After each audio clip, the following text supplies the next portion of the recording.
छोट बेलू थिले दुई सांग चाटशाली ठारू आरंभ करी कॉलेज पर्यंत सांग होई पाठ पढ़ुथिले। तेणु दुई सांगक मध्यरे थिला अति निबिड़ संपर्क। हेले दुई सांग समस्तंकु छाड़ी चली जाइछंती आरपारीकु।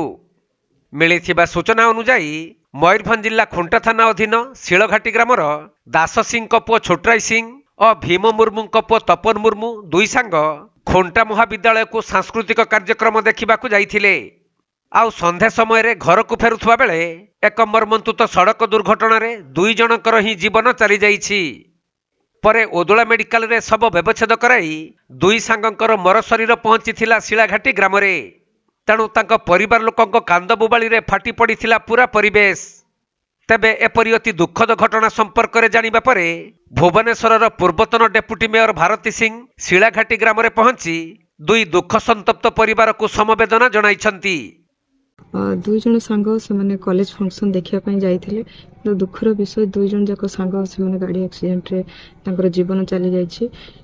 दुई जन सांग आज गोटे गाँव रु आज सब बाहर एक दुखद विषय।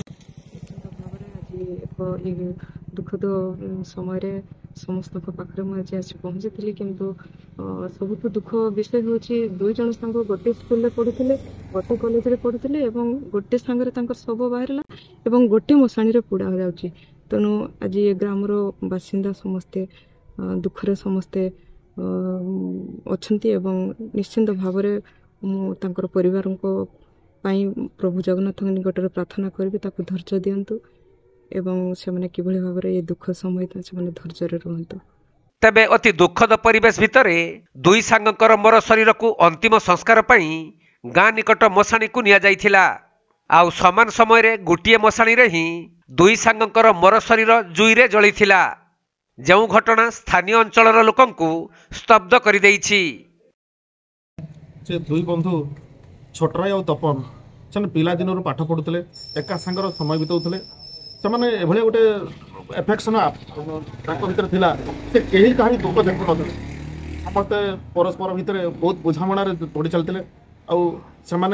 यही कथाटा गोटे एभली गोटे निरा घटना सृष्टि कला से एका सांगे दुई जन सरकार करेंगे एका सांगे दुई जन को जुई जलिब ये गोटे बहुत बड़ कथा गोटे घटला जोटा बहुत दुखदायक कथा ही पारे किंतु ये शिखबार अच्छी जो भल पाइबाटा मनीष को केते दूर पर्यंत नहीं जापे।